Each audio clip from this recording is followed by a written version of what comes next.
우리 같이 한번 인사하겠습니다. 주님의 기쁜 성탄을 기뻐하면서 메리 크리스마스라고 한번 인사하겠습니다. 메리 크리스마스. 여러분, 우리가 메리 크리스마스라고 인사를 하는데요, 아시는 것처럼 메리는 기뻐하다라는 뜻이고요, 크리스는 그리스도를 말하는 것이고, 마스는 미사 곧 예배를 말하는 것입니다. 그러므로 우리가 이 인사를 나눌 때는 성탄하신 예수님을 기뻐하고 경배합니다라는 의미를 포함하고 우리가 인사를 나누는 것이죠. 그런데 오늘날 많은 사람들이 이 크리스마스를 보내고 또 그들 입으로 메리 크리스마스라고 인사를 하지만 진정한 이 인사의 뜻은 잊은 채 성탄 계절을 보내고 있는 것 같습니다. 단순히 매년마다 찾아오는 연례 행사이거나 아니면 상업적인 축제처럼 이 성탄절을 지나고 있는 것이 오늘날의 현실이기도 합니다. 그렇다면 오늘 이 자리에 모인 저와 여러분들은 어떻습니까? 과연 예수님의 성탄의 진정한 의미를 알고 기뻐하는 것일까요?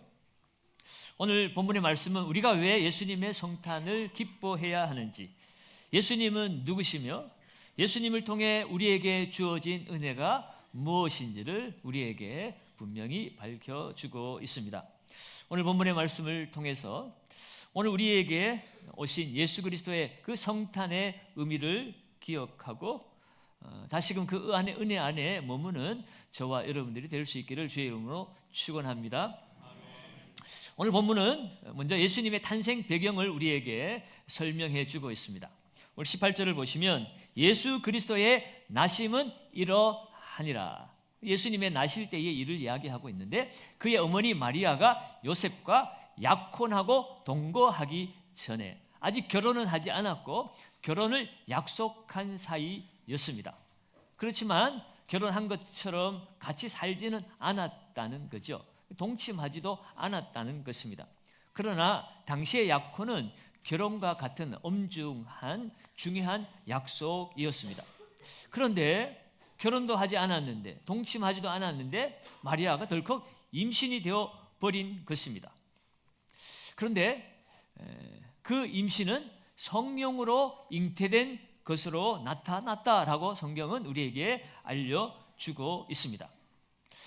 그렇지만 요셉의 입장에서 보면 충격이 아닐 수가 없었습니다.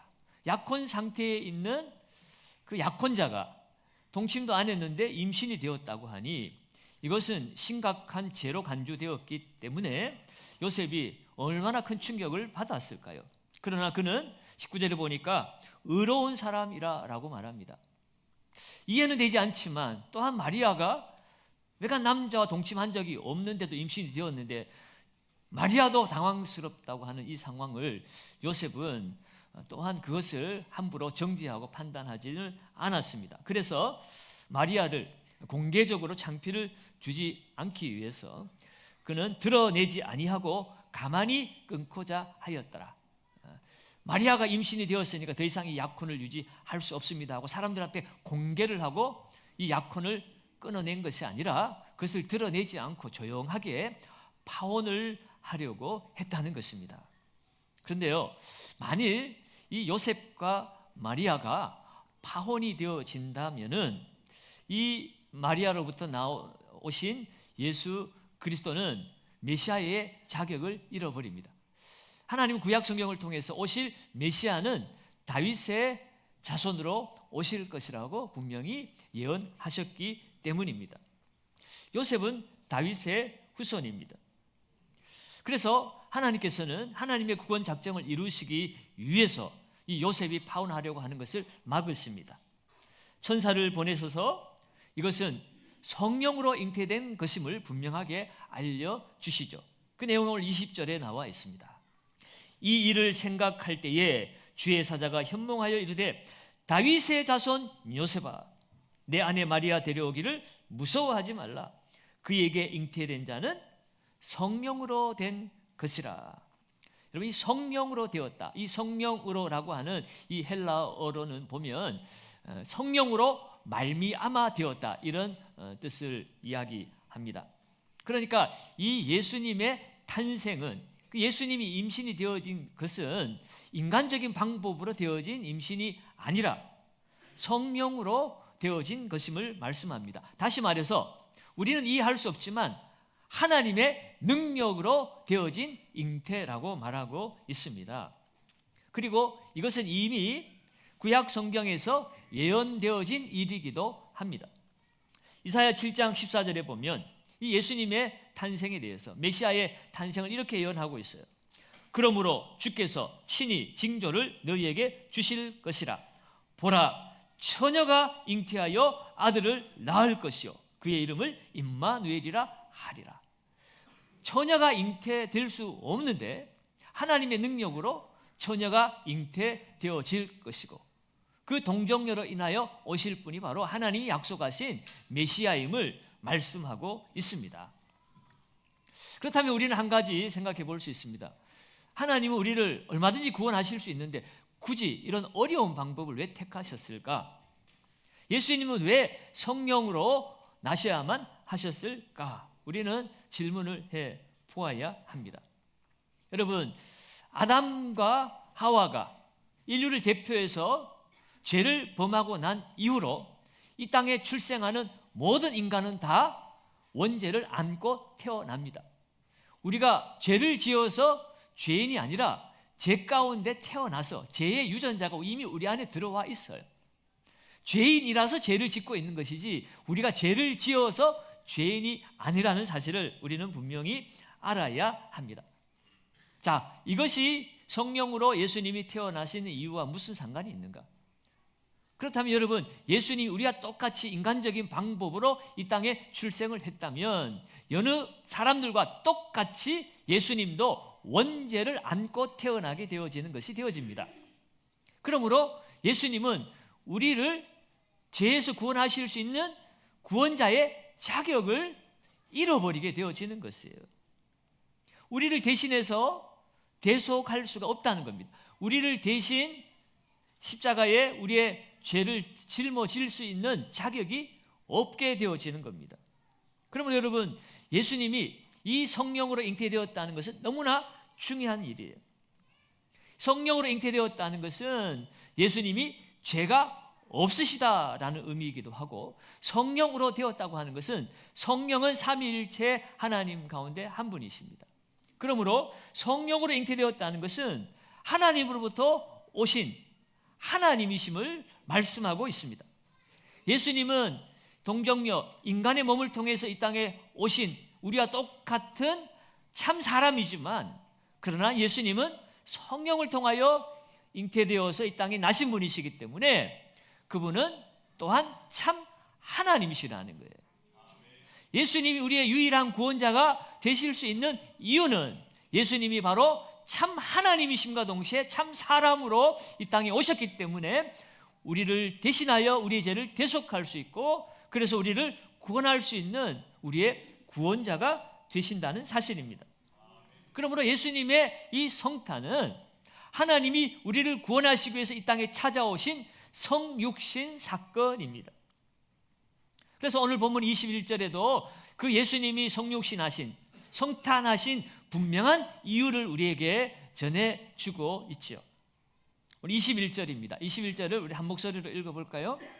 아들을 낳으리니 이름을 예수라 하라. 이는 그가 자기 백성을 그들의 죄에서 구원할 자이심이라 하니라. 아멘. 분명하게 말씀하고 있죠. 아들을 낳을 것인데 그 이름을 아예 정해줍니다. 예수라고 하라. 이 예수라는 이름의 뜻은 히브리어 여호수아로부터 비롯된 것인데 그 의미는 하나님은 구원이시다, 여호와는 구원이시다, 그런 말씀입니다.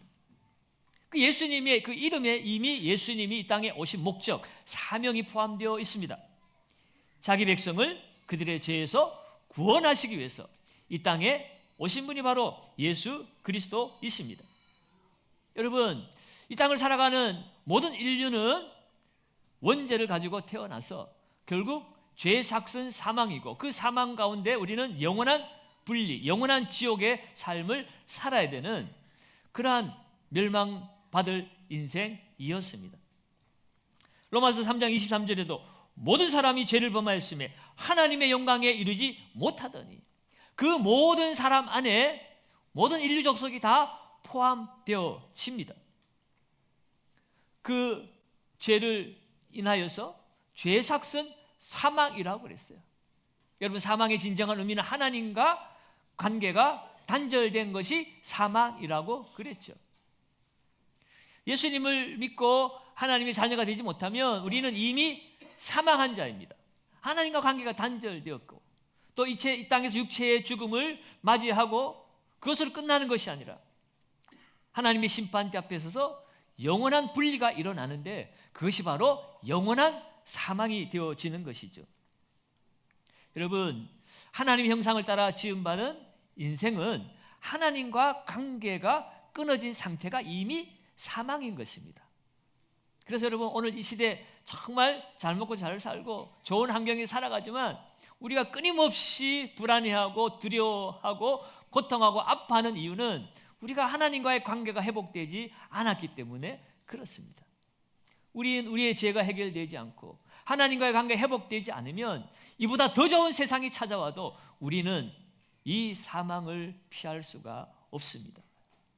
그 사망은 우리의 삶의 파괴와 저주를 가져다 주었습니다. 인간의 심각한 문제는 하나님과 관계가 단절된 이 죄와 사망의 그 저주를 스스로 풀어낼 길이 없다는 거예요. 모든 사람이 죄를 지었는데 그 어느 죄인이 또 다른 죄를 해결해 줄 수가 있겠습니까? 스스로 착한 일을 많이 해봐도, 고행을 해봐도, 공부를 많이 해봐도, 돈을 많이 벌어보아도, 세상에서 가장 높은 자리에 올라가 봐도 우리는 스스로 이 죄의 사망의 굴레에서 벗어날 수 없는, 그야말로 행복해지고 싶어도 행복해질 수 없는 것이 바로 이 땅의 인생들의 불행입니다. 그런데 하나님은 하나님의 형상으로 지은 하나님의 백성들을 불쌍히 여기셨어요. 그들이 죄와 사망 가운데 멸망하는 것을 하나님 아버지께서 두고 보실 수가 없어서 우리들을 구원하시기로 작정하셨는데, 그 작정하신 일을 성취하시기 위해서 이 땅에 보내신 분이 바로 하나님의 아들 예수 그리스도입니다. 예수님을 보내셔서 우리의 죄를 대신 짊어지게 하시고 우리의 죄를 예수님께로 옮기시고 우리 죄를 용서해 주시기 위해서 대속 제물로 이 땅에 보내신 분이 바로 예수 그리스도이십니다. 이 원리를 히브리서 9장 22절은 이렇게 표현합니다. 율법을 따라 거의 모든 물건이 피로써 정결하게 되나니 피 흘림이 없은즉 사함이 없느니라. 피 흘림이 없은즉 사함이 없느니라고 그랬어요. 구약 시대에는 동물을 잡아서 피를 흘림으로 제사함을 얻었습니다. 그러나 그 동물 제사는 불완전합니다. 계속해서 그 제사를 드려야만 합니다. 제사 한 번 드렸다고 우리의 죄가 영원히 사라지는 것도 아닙니다. 우리는 또 죄를 지을 수밖에 없는 연약한 인생들이니까요. 그런데 하나님은 우리의 이 죄를 영원히 도말해 주시기 위해서 단번에 영원한 속죄 제사를 드리게 되는데, 그것은 바로 이 동물이 아니라 죄가 없으신 하나님의 아들의 보혈을 통하여서 예수님의 그 피 흘리심을 통하여 우리의 과거와 현재와 앞으로 지을 미래의 죄까지 주님은 다 용서해 주시는 것, 그것이 바로 하나님의 구원입니다. 그 하나님의 구원을 이루시기 위해서 하나님의 아들이 이 땅에 탄생하신 날이 바로 성탄의 진정한 의미인 것이에요. 여러분, 하나님이 알아서 용서해 주시면 되지 굳이 이렇게 어렵게 하셔야 되는가 라고 우리가 생각해 볼 수 있다고 그랬잖아요. 쉽게 한번 예를 들어 볼게요. 누군가 나에게 큰 빚을 졌어요. 그런데 그 사람이 찾아와가지고 야, 하나님이 다 갚아주셨어, 하나님 다 갚아주셨으니까 괜찮아 라고 말한들, 여러분 그것이 마음이 와닿겠습니까? 위로가 되겠습니까? 여러분, 정말 빚을 갚았다면 내 통장에 실제로 그 돈이 찍혀야만 되고 내 지갑에 현찰이 들어와 있어야만이 그제서야 내가 안심할 수가 있죠. 아, 빚을 갚았구나 라고 우리가 생각하게 됩니다. 마찬가지로 하나님께서 우리를 용서해 주셨다고 했을 때 그 용서의 증거가 우리의 눈앞에 나타나야 되는 거죠. 예수님은 우리를 사랑하셔서 우리를 용서하시는 그것을 예수님의 그 피를 통해서 우리에게 직접 보여주셨습니다. 우리가 아직 죄인 되었을 때 그리스도께서 십자가에 죽으심으로 하나님께서 우리에 대한 자기의 사랑을 확증하셨다라고 말하고 있습니다. 하나님의 사랑, 하나님의 용서, 하나님의 구원이 우리 눈앞에서 확증되어진 것이 바로 사람이 되어서 친히 십자가에서 피를 흘리시고 우리의 대속 제물이 되어 주심으로 말미암아 우리의 죄가 용서받았음을 분명하게 우리에게 보여주셨어요. 여러분, 그래서 성경은 요한복음 3장 16절에 이렇게 이야기하고 있습니다. 하나님이 세상을 이처럼 사랑하사 독생자를 주셨으니, 하나님께서 독생자를 우리에게 주셨어요. 그래서 십자가에 달리시고 죽으시고 부활하신 그 예수님을 우리가 믿을 때에 그 믿는 자마다 멸망하지 않고 무엇을 주신다고요? 영생을 얻게 하려 하심이니라. 여러분, 이 생명은 우리가 지난 주일날 말씀드린 것처럼 하나님의 생명입니다. 죄로 말미암아 하나님과의 관계가 단절되어진 것이 사망이라고 그랬는데 우리는 이제 그 사망에서 다시 살아났습니다. 바로 하나님의 생명 예수 그리스도를 믿는 자에게 그 예수의 생명이 우리 가운데 들어오게 되었기 때문에 우리는 그 하나님의 생명을 다시 회복했어요. 그 결과로 하나님을 우리가 감히 아빠, 아버지라 부를 수가 있습니다. 여러분, 우리는 이제 예수로 말미암아 하나님의 형상이 회복된 자들입니다. 그러면 여러분, 오늘 이 세상에서 우리가 받을 수 있는 최고의 선물이 있다면 그것은 바로 예수 그리스도입니다. 로또가 당첨이 되고 좋은 대학교에 들어가고 내가 원하는 거 다 가졌다 할지라도 예수가 없는 사람은 죽은 사람이에요. 영원히 죽을 사람이에요. 그러나 이 세상에서 만물의 찢기가치가 여김받고 사람들에게 주목받지 못하고 때로는 피곤하게 어렵게 힘들게 눈물을 흘리며 살았을지라도 잠시 잠깐 이 세상이 지나가면 하나님께서 하나님이 나라에서 영원한 생명을 누리도록 하나님께서 우리를 구원해 주시고 오늘 우리를 하나님의 자녀 삼아 주셨고 우리가 하나님을 아빠, 아버지라 부를 때 그 아버지는 오늘 이 순간에만 나의 아버지가 아니라 과거, 현재, 미래 영원토록 나의 아버지가 되어 주시니 여러분, 그것이 우리에게 가장 큰 선물인 거죠. 그래서 우리가 예수님의 탄생을 기뻐하는 것이에요. 예수님의 탄생은 나의 구원을 위한 탄생이기 때문에 기뻐하지 않을 수가 없는 것입니다. 요한복음 17장 3절은 이렇게 얘기합니다. 영생은 곧 유일하신 참 하나님과 그가 보내신 자 예수 그리스도를 아는 것이니이다. 우리가 생명을 가졌다는 것은 하나님과 예수 그리스도를 알게 되었다라는 의미입니다. 이것은 지식적인 알을 말하는 것이 아니에요. 체험을 통하여 아는 것입니다. 사귐을 통하여 알아지는 것입니다. 그 말은 하나님은 이제 우리와 관계가 회복되었기 때문에 우리가 친밀한 관계 가운데 우리를 만나주시고 우리와 사귀어주신다는 거예요. 우리와 관계하신다는 거예요. 우리와 교제를 나누신다는 거예요. 여러분, 우리가 아무리 하나님을 아버지 불러도 하나님이 모른 척하면 하나님이 알아주시지 않으면 허공에 치는 메아리와 같죠. 이 세상 많은 종교인들이 아무리 새벽에 흰옷 입고 목욕하고 물 떠놓고 아무리 간절히 손을 비벼도 하나님 예면하시면 그 정성이 아무것도 아닌 거예요. 아무리 저 산에 올라가서 108번의 절을 하고 고행을 해도 여러분, 하나님이 들어주시지 않으면 아무것도 아닌 거죠. 그런데 오늘 예수 그리스도가 이 땅에 오시고 우리를 만나 주셔서 우리를 하나님의 자녀 삼아 주셨기에 오늘 우리는 하나님을 아는 자가 되었어요. 그것을 다른 말로는 임마누엘이라고도 말합니다. 오늘 보면 23절에 예수님의 또 다른 이름을 우리에게 soge하고 있습니다. 23절을 같이 한번 더 읽습니다. 보라, 처녀가 잉태하여 아들을 낳을 것이요 그의 이름은 임마누엘이라 하리라 하셨으니 이를 번역한즉 하나님이 우리와 함께 계시다 함이라. 아멘. 임마누엘의 의미는 하나님이 우리와 함께 계시다라는 뜻입니다. 예수 그리스도를 영접한 자, 하나님의 자녀가 된 자들은 이제 하나님이 영원히 우리와 함께 하시는 임마누엘의 복을 누리게 되었다는 뜻입니다. 이 말은 지금 이 순간에도 주님 우리의 삶에 개입하시고 간섭하시고 역사하시는 거예요. 왜? 하나님과 우리와의 관계가 회복되었고 하나님은 나의 아버지시니까 어찌 아버지가 그 아들을 그냥 내버려 두시겠습니까? 이 땅 가운데 슬프고 외롭고 고난당하는 저와 여러분들을 주님이 그냥 내버려 두시지 않는다는 거예요. 우리는 그 주님 앞에 담대히 나가서 기도할 수 있습니다. 아버지 도와주세요. 아버지 지혜를 주세요. 아버지가 필요합니다. 그 아버지를 찾을 때에 그래 내가 너를 보고 있다. 내가 너를 도와주리라. 내가 너를 굳세게 하리라. 너의 신음소리까지도 나는 다 듣고 있다. 나는 졸지도 않고 나는 자지도 않고 나는 내 눈동자같이 너희들을 지켜보고 있다. 두려워 말라. 내가 너와 함께함이니라.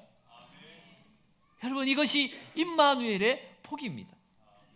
여러분 이 임마누엘의 역사가 바로 이 성탄으로 말미암아 우리에게 시작이 되어진 것이에요.